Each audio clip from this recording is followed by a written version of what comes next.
അവിടെ ഇരുന്നോ ദേവി. പതുക്കെ. എന്തോ ചാരി. എന്താ കാര്യം? ഓ ഒന്നുമില്ല മോനെ, അമ്മയ്ക്കൊരു ക്ഷീണം പോലെ, ഒരു വയ്യാഴിക. ഇപ്പൊ എങ്ങനെയുണ്ട് ദേവകി? സാരമില്ല വാസുവേട്ട. ശ്യാമേച്ചി കണ്ടോ അമ്മേ? ഈ ശ്യാമ ഫോൺ എടുക്കാത്ത എന്താ? അമ്മ എന്തിനാ അമ്മ ഇങ്ങനെ കരയുന്നത്? അച്ഛാ എന്താ പറ്റിയത്? അമ്മ എന്തിനാ ഇങ്ങനെ കരയുന്നത്? അരവിന്ദ, നാളെ എനിക്ക് എന്ത് സംഭവിക്കുമെന്ന് അറിയില്ല. എന്റെ അന്ത്യാഭിലാഷാണെന്ന് തന്നെ വെച്ചോ. നീ നമ്മുടെ മോളെ ആ വീട്ടിൽ നിന്ന് രക്ഷിക്കണം. അമ്മ എന്തൊക്കെയാ അമ്മ ഈ പറയുന്നേ? നമ്മുടെ മോളെ ആ വീട്ടിൽ നിന്ന് രക്ഷിക്കണം മോനെ. മനുഷ്യത്വം ഇല്ലാത്ത ചിലര് ആ വീട്ടിലുണ്ട്.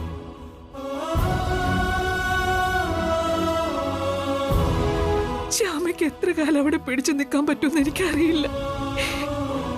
എന്റെ മോള് അവിടെ നിൽക്കാൻ പേടിച്ചിട്ടാണോന്ന് അറിയില്ലടാ. അവളേതോ അമ്പലത്തിലേക്ക് പോയിരിക്കുക. എന്താ അച്ഛാ, ഒന്ന് തെളിച്ച് പറ. ശ്യാമ അന്വേഷിച്ചു പോയി എന്നെയും ദേവികയും ആ ഐശ്വര്യ അപമാനിച്ചു മോനെ. എന്നെ അപമാനിച്ചത് സാരമില്ല, പക്ഷെ ഈ പാവം മനുഷ്യനോട് പറഞ്ഞത് ജീവിതാവസാനം വരെ ഞാൻ മറക്കില്ല.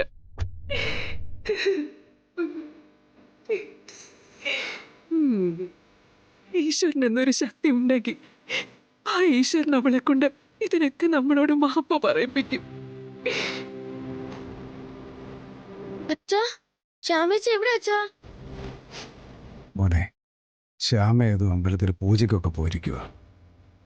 ഐശ്വര്യ ശമിക്കുമ്പോൾ എന്തൊക്കെയോ എനിക്കെന്തോ അതെല്ലാം കൂടെ കേട്ട് എന്റെ നെഞ്ച് കിടന്ന് പിടയ്ക്കുക.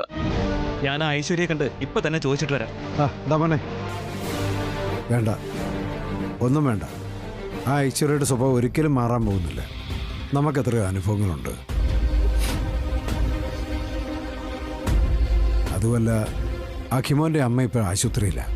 ഇനി അതിൻ്റെ ഇടയിൽ ഒരു വഴക്കൊന്നും വേണ്ട. ഇതൊക്കെ അനുഭവിക്കാൻ വിധിയുണ്ടായിരിക്കും. അനുഭവിക്കാം. ഏട്ടാ, നമുക്കൊന്ന് പോയി ചോദിച്ചിട്ട് വന്നാലോ? എടാ, ഇവനോട് വേണ്ടാന്ന് പറഞ്ഞാൽ നീ കേട്ടില്ലേ? സത്യം പറഞ്ഞ ഒക്കെ കേട്ടിട്ടേ ഇപ്പൊ കരയണോ ചിരിക്കണോന്നായി എന്റെ സംശയം. ചോദിക്കാൻ പോവാന്ന്. അല്ല, എന്ത് ചോദിക്കാനാ പോകുന്നേ? അല്ല, കടം ചോദിക്കാനാണോ? ഈ വീട്ടിലെ പ്രധാന കലാപരിപാടി അങ്ങനെ കടം വാങ്ങിക്കലാണല്ലോ. അങ്ങനെ കടം വാങ്ങി കടം വാങ്ങി തല പലരുടെയും കഷത്തിലുമായി. ജയന്തി, കുറെ കാലമായിട്ട് ഞാൻ ക്ഷമിക്കുന്നു. അല്ല, കുറെ കാലമായി ഞാനും ക്ഷമിക്കുന്നു. ഒരു പെൺകുട്ടിയെ കല്യാണം കഴിച്ചു വിട്ടാലേ പിന്നെ അതായി അതിന്റെ പാടായി. ശ്യാമ അഖിലിന് കെട്ടിച്ചു കൊടുത്തു, അത് അവിടെ തീർന്നു. അല്ലാതെ അതിന്റെ പേരില് മാലയെ തൂങ്ങി നടക്കുന്ന എന്തിനാ? ഈ വീട്ടിലെ കാക്കത്തുള്ള 1000 പ്രശ്നങ്ങളുണ്ട്. അത് തീർക്കാൻ നോക്കാദ്യം. അല്ല, എന്നെ ഒരു വീട്ടിൽ നിന്ന് കെട്ടിച്ചയച്ചതാണേ. എന്നിട്ട് ആരെങ്കിലും ഇങ്ങോട്ട് ബുദ്ധിമുട്ടിക്കാൻ വരുന്നുണ്ടോ? ഞാനിവിടെ ഉണ്ണുന്നുണ്ടോ ഉറങ്ങുന്നുണ്ടോ അതൊക്കെ അന്വേഷിക്കാൻ ആരെങ്കിലും വരുന്നുണ്ടോ?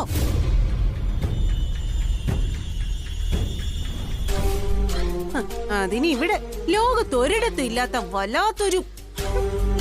മോളെ ജയന്തി, ബന്ധങ്ങളുടെ വില അറിയാത്തോണ്ട് നീ ഇങ്ങനെയൊക്കെ പറയുന്നേ. അയ്യോ, നമുക്ക് ബന്ധങ്ങളുടെ വിലയൊന്നും അറിഞ്ഞൂടല്ലോ. നമ്മളെ ഈ മാനത്തോന്ന് പൊട്ടി വീണതല്ലേ. ഈ വീട്ടിലൊരു സമാധാനം വേണമെന്നുണ്ടെങ്കിലേ ശ്യാമയെ അവളുടെ പാട്ടിന് വിടണം.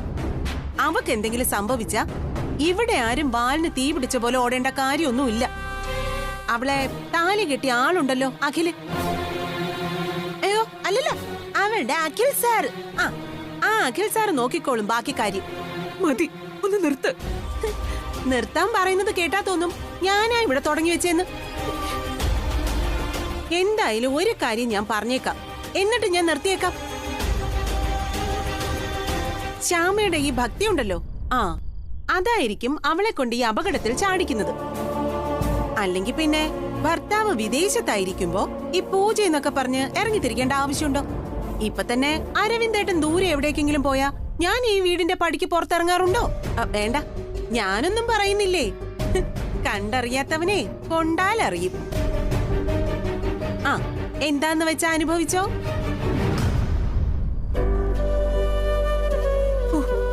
ഒരു മഴ പെയ്തു തോർന്നു. ആ പോട്ടെ ദേവകി, ഇതിനകത്ത് അഭിപ്രായം പറഞ്ഞിട്ടൊന്നും ഒരു കാര്യമില്ല. കുറച്ച് വർത്തമാനം കൂടുതൽ പറയും, അങ്ങനെ കരുതിയാ മതി. അച്ഛാ, ചേച്ചി എവിടെയാ പോയത്? നമുക്ക് ചേച്ചി അന്വേഷിക്കണ്ടേ അച്ഛാ? അല്ല, ശ്യാമ എവിടെയാ പോയത്? പൂജയ്ക്കെന്ന് പറഞ്ഞു പോയത് ദൂരെയാണോ? മോനെ, ദൂരെ എവിടെയോ, ഏതോ ദൂരെയുള്ള അമ്പലത്തില. എവിടെയാ പോയെന്നൊന്നും വ്യക്തമായിട്ട് ആരും പറഞ്ഞില്ല. ശ്യാമ ഇത് എന്തൊരു അബദ്ധമാണ് കാണിച്ചത്. എന്റെ കൃഷ്ണ അച്ഛാന്നും അമ്മയെന്നും വിളിച്ചതിനേക്കാൾ കൂടുതൽ എന്റെ മോള് വിളിച്ചത് കൃഷ്ണ കൃഷ്ണ എന്ന.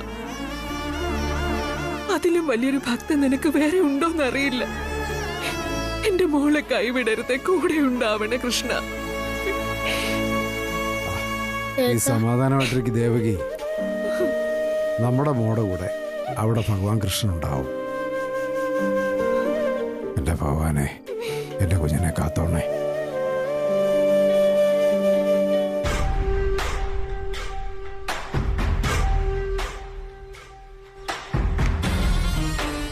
അമ്മേ, ഈ മരുന്ന് കഴിച്ചേ.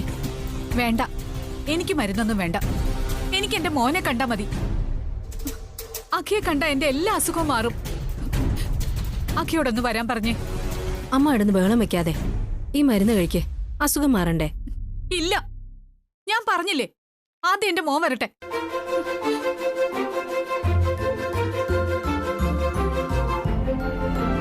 അമ്മേ, അഖി,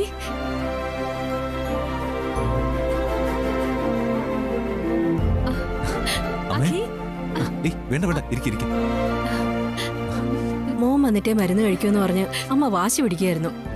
ഇങ്ങനെ സിസ്റ്റർ, അമ്മേ ഈ മരുന്നൊന്ന് കഴിച്ചേ.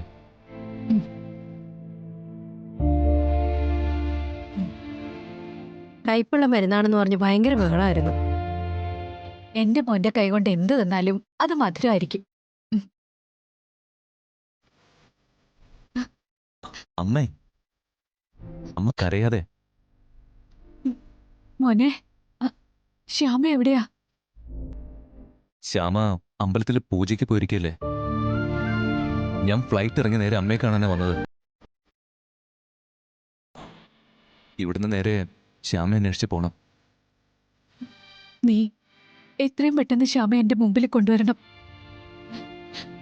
എനിക്ക് ശ്യാമയുടെ മാപ്പ് പറയണം. അമ്മ സത്യമാണോ ഈ പറയുന്നത്? സത്യം മോനെ, സത്യം. നമ്മുടെ ശ്യാമയോട് ഞാൻ ഒരുപാട് പാപം പ്രവർത്തിച്ചിട്ടുണ്ട്. ശ്യാമയോട് മാത്രമല്ല, നിന്നോടും കാണിച്ചിട്ടുണ്ട്. അമ്മ എന്തൊക്കെയാ ഈ പറയുന്നത്? അമ്മ എങ്ങനെയാ എന്നോട് പാപം കാണിച്ചത്? ഞാൻ കാരണാ മോനെ ശ്യാമയ്ക്ക് ഒരു ഭാര്യയുടെ കടമകൾ ചെയ്യാൻ പറ്റാത്തത്.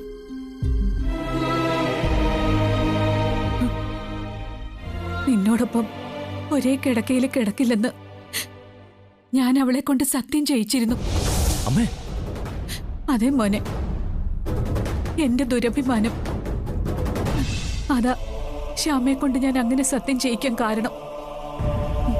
അവളൊരു പെണ്ണാണെന്നും ഭാര്യയാണെന്നും പ്രതീക്ഷകളോടെ ഒരു ജീവിതത്തിലേക്ക് എത്തിയതാണെന്നും ഒക്കെ ഈ അമ്മ മറന്നുപോയി മോനെ. ശ്യാമയും വീട്ടുകാരെയും അവരെ ഒന്നും ഉൾക്കൊള്ളാൻ എനിക്ക് പറ്റില്ലായിരുന്നു. അങ്ങനെയാ ആദ്യ രാത്രിയിലും മണിയറയിലേക്ക് വരുന്നതിന് മുൻപ് ഞാൻ അവളെ തടഞ്ഞത്, അവളെ കൊണ്ട് സത്യം ചെയ്യിച്ചത്. നിന്നെ ഞാൻ അഖിയുടെ മുറിയിൽ കിടത്താം, അതവന്റെ ഭാര്യയാവാനല്ല. ആ മോഹവും വേണ്ട.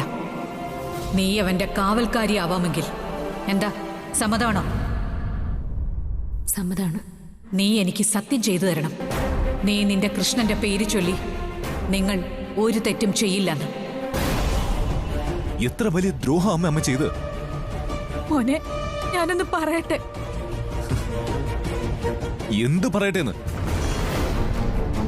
അമ്മ ഇനി ഒന്നും പറയണ്ട. അമ്മയ്ക്ക് അതിനുള്ള അർഹതയില്ല. ഈശ്വരന്റെ സ്ഥാനത്താ എന്റെ അമ്മ ഇതുവരെ കണ്ടിട്ടുള്ളത്. പക്ഷേ ഇപ്പൊ മനസ്സിലായി, മനസ്സിൽ ദുഷ്ടത മാത്രമേ ഉള്ളൂ എന്റെ അമ്മയ്ക്ക്.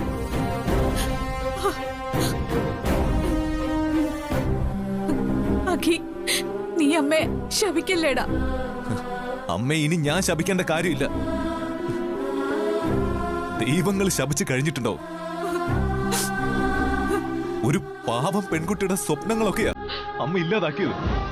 മോനെ, മോനോ? ഏത് മോൻ? ഞാൻ നിങ്ങളുടെ മോനല്ല. എനിക്ക് ഇങ്ങനെ ഒരു അമ്മയുമില്ല. അഖി, ശ്യാമ മനഃപൂർവ്വം ഇങ്ങനെയൊക്കെ പെരുമാറിയെന്ന് ഞാൻ കരുതിയത്. ഞാൻ അവളെ കുറ്റപ്പെടുത്തി, ദേഷ്യപ്പെട്ടു, ചില സമയത്ത് പൊട്ടിത്തെറിക്കുകയും ചെയ്തു. അവളുടെ സ്ഥാനത്ത് മറ്റൊരു പെണ്ണായിരുന്നെങ്കിൽ ഇതിനകം എല്ലാം വിളിച്ചു പറഞ്ഞേനെ. അമ്മ പറഞ്ഞിട്ടാ ഇങ്ങനെയൊക്കെ ചെയ്തതെന്നും തറയിൽ കിടന്നെന്നൊക്കെ വിളിച്ചു പറയില്ലായിരുന്നോ? അമ്മയുടെ ദുഷ്ടതകളെ ഇരട്ടിയാക്കി പറഞ്ഞ് വീട്ടിൽ ബഹളം ഉണ്ടാക്കിയന്, വഴക്കുണ്ടാക്കിയന്.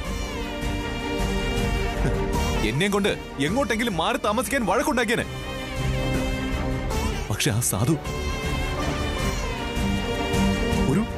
ഒരു അക്ഷരം പോലും മിണ്ടിയില്ലമ്മേ.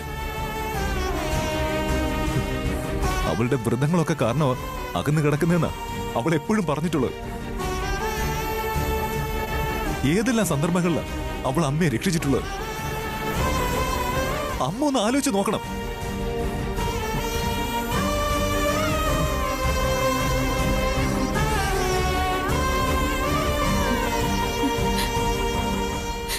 മോനെ അഖി, എനിക്കെല്ലാം മനസ്സിലായടാ. എനിക്ക് ശ്യാമയുടെ കാലിൽ വീണ് മാപ്പ് ചോദിക്കണം. എനിക്ക് അവളെ ഒന്ന് കാണണം. അത് ഞാൻ അങ്ങോട്ട് പറയേണ്ടതാ. എനിക്ക് ഇപ്പൊ തന്നെ ശ്യാമയെ കാണണം. നിങ്ങൾ എല്ലാരും കൂടി അവളെ എങ്ങോട്ട് ഓടിച്ചിരിക്കല്ലേ? എനിക്ക് എന്റെ ശ്യാമയെ കിട്ടണം. പോയി എവിടെയാണെങ്കിലും എന്റെ ശ്യാമയെ കണ്ടുപിടിച്ചുകൊണ്ട് വരണം. അസുഖം അഭിനയിച്ച് കേറി അങ്ങ് കിടക്കുക. ഓ, മോനെ കാണാതെ മരുന്ന് കുടിക്കില്ല, മോനെ കാണാതെ ഉണ്ണില്ല, മോനെ കാണാതെ ഉറങ്ങില്ല. ഒക്കെ അഭിനയ. പുത്രസ്നേഹം അങ്ങനെ കവിഞ്ഞൊഴുകല്ലേ? മോനെ, നീ ഇങ്ങനെ അമ്മയെ തള്ളിക്കളയാതെ. തള്ളിക്കളയോ കൊള്ളിക്കളയോ ഒന്നുമല്ല, അതെനിക്കറിയണ്ട. എന്റെ ശ്യാമ എനിക്ക് ഇപ്പൊ കിട്ടണം. എനിക്കിപ്പൊ കാണണം. എന്താ എന്താ അസുഖം? ആ അഖി, നീ എപ്പോ വന്നു മോനെ? ഞാൻ പറയേണ്ടതൊക്കെ ഇവിടെ പറഞ്ഞിട്ടുണ്ട്, ചോദിച്ചാ മതി. എന്താ അഖി, എന്താ കാര്യം? അമ്മേ, എന്താ അമ്മേ? അഖിലേ, നീ ബഹളം വെക്കുന്ന എന്തിനാണെന്ന് പറ. അഖി ബഹളം വെക്കുന്നതിന് കാരണമുണ്ട്. ഞാൻ അവനോട് ശ്യാമയോടും വലിയൊരു തെറ്റ് ചെയ്തു.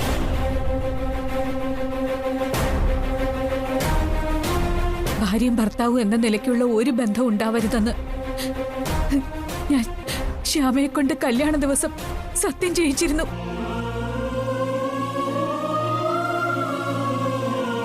അവൾ അഖിയിൽ നിന്ന് അകന്നാ കിടന്നിരുന്ന്.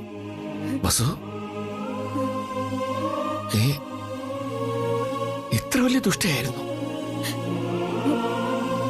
വസു എന്ന് പറഞ്ഞാൽ എനിക്ക് 100 നാവായിരുന്നു. എന്റെ മോന്റെ ജീവിത സുഖം ഇല്ലാതാക്കിയ ഒരാളെ എനിക്കെന്റെ ഭാര്യയായിട്ട് വേണ്ട. അരുണേ, ആദി, മക്കളെ, നിങ്ങൾ എനിക്ക് മാപ്പ് തരണം. അമ്മ എന്നോട് മിണ്ടരുത്. ആദി, നീ എങ്കിലും അമ്മയോട് ക്ഷമിക്ക്. അമ്മ എന്നുള്ള സ്ഥാനം ഇന്നത്തോടെ ഞാൻ എന്റെ മനസ്സിൽ നിന്ന് കളഞ്ഞു.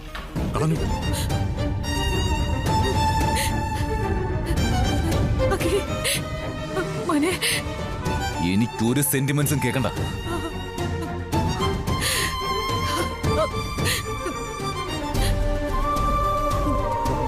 എന്തേട്ടാ, എനിക്ക് ശ്യാമയെ കാണണം. എങ്ങനെയെങ്കിലും ശ്യാമയെ കണ്ടുപിടിച്ച് കൊണ്ടുവരണം. നിങ്ങൾ ആരും എന്നെ മനസ്സിലാക്കിയില്ലെങ്കിലും ശ്യാമ എന്നെ മനസ്സിലാക്കും. എനിക്ക് ശ്യാമയെ കാണണം. അന്തേട്ടാ, ശ്യാമയെ കാണണമെന്ന് പറഞ്ഞാൽ ഒന്നും പറയണ്ട. എനിക്ക് ശ്യാമയെ കാണണം. എനിക്ക് ശ്യാമയെ കാണണം. എനിക്ക് ശ്യാമയെ ഇപ്പൊ കാണണം. വസു, വസു, എനിക്ക് ശ്യാമയെ കാണണം. വസു, എനിക്ക് ശ്യാമയെ ഇപ്പൊ കാണണം. എനിക്ക് ശ്യാമയെ കാണണം. മോളെ ശ്യാമേ, ശ്യാമേ നീ എവിടെയാ? മോളെ ശ്യാമേ, എന്റെ മോള്. എനിക്ക് എന്റെ മോളെ കാണണം. അമ്മേ, എന്താ അമ്മേ? അമ്മേ, എന്തു പറ്റി? എനിക്ക് ശ്യാമയെ കാണണം. ശ്യാമ എവിടെ? വസു, എന്താ എന്താ ശ്യാമ പറ്റിയത്? എവിടെ? വസു, ദേ ശ്യാമയെ കാണണമെന്ന് പറഞ്ഞ് ബഹളം വെക്കാ സാറേ. എന്താ പറ്റിയേ? എനിക്ക് ശ്യാമയെ കാണണം അന്തേട്ടാ. എന്തോ സ്വപ്നം കണ്ടതാ സിസ്റ്റർ വെക്കാം. ശരി സാർ. എനിക്ക് ശ്യാമയെ കാണണം. കാണാം കാണാം. അന്തേട്ടാ, എനിക്ക് ശ്യാമയെ കാണണം. ശ്യാമ അമ്പലത്തിൽ പോയിരിക്കല്ലേ? അമ്പലത്തിൽ പോയിട്ട് ഇതുവരെ വന്നില്ലേ? എനിക്ക് ശ്യാമയെ കാണണം അന്തേട്ടാ. അവൾ വരും. അല്ല, ശ്യാമയോടുള്ള പിണക്കൊക്കെ മാറിയോ തനിക്ക്? എനിക്ക് ശ്യാമയെ കാണണം. ശ്യാമയെ കാണാതെ അക്കിമോൻ എങ്ങനെ ഇത്രയും ദൂരെ? അവരൊക്കെ ഉടനെ വരും. ബസ് കിടക്ക. അല്ല, കിടക്ക്. വരുമെന്ന് പറഞ്ഞില്ലേ? എനിക്ക് എത്രയും വേഗം അവരെ കാണണം. കാണാം. കിടക്ക. ഉറങ്ങിക്കോ.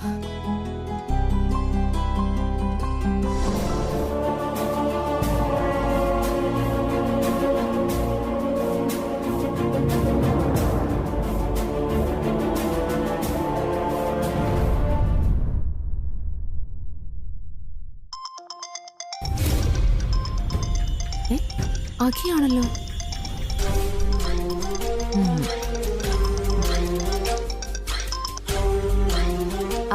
ഹലോ അഖി. രാത്രി വിളിച്ച് ബുദ്ധിമുട്ടിച്ചാല് ക്ഷമിക്കണം. ഒരു കാര്യം അറിയാനാ. അച്ഛനെയും ഏട്ടന്മാരെയും വിളിച്ചിട്ട് അവര് വ്യക്തമായിട്ട് ഒന്നും പറയുന്നില്ല. അതുകൊണ്ടാ ഐശ്വര്യത്തെ വിളിച്ചത്. എന്തിനു വേണ്ടിയാണെങ്കിലും അഖിനെ വിളിച്ചല്ലോ. പ്രായത്തില് ഞാൻ ഇളയതാണെങ്കിലും ബന്ധം വെച്ച് അഖിലിന്റെ ഏട്ടത്തിയമ്മയാ. ഏട്ടത്തിയമ്മയെന്ന് വെച്ചാ അമ്മയുടെ സ്ഥാനം തന്നെയാ. പക്ഷേ നീ ഇവിടുന്ന് പോയിട്ട് ഇതുവരെ ഈ ഏട്ടത്തിയൊന്നും വിളിച്ചതുപോലുമില്ല. എന്തായാലും ഇപ്പൊ ഞാൻ ഹാപ്പിയായി. ഇനി ചോദിച്ചോ, അഖി എന്തിനാ വിളിച്ചത്? ശ്യാമ ഏതമ്പലത്തിലേക്കാ പോയത്? എന്ത് പൂജയ്ക്കാ പോയെന്നറിയോ?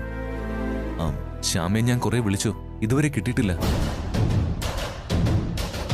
അച്ഛനോട് ചോദിച്ചപ്പോ ഏതോ അമ്പലത്തിൽ പോയെന്ന് പറയുന്നല്ലാതെ ഒന്നും വ്യക്തമായിട്ട് പറയുന്നില്ല. ഐശ്വര്യക്ക് അറിയാവോ ഏതമ്പലത്തിലാ പോയതെന്ന്? എന്നാ തിരിച്ചു വരുന്നെന്നറിയോ? പോയത് എവിടെയാണെന്ന് അഖിയോട് പറഞ്ഞ അവൻ ഓടിപ്പാഞ്ഞു വരും. എങ്ങനെയും ശ്യാമയെ കണ്ടുപിടിക്കുകയും ചെയ്യും. അത് വേണ്ട, ആ നശിച്ചവൾ എവിടെയെങ്കിലും അങ്ങ് ഒടുങ്ങണം. ഞാൻ ചോദിച്ചത് കേട്ടില്ല എടുത്തി? കേട്ടു. ഇടയ്ക്ക് എന്തോ ജാമായതാ. അഖി, ശ്യാമ കുറച്ച് അകലെയുള്ള ഏതൊരു അമ്പലത്തിൽ പോയിരിക്ക. ഭജനയ്ക്ക് പോയതാ.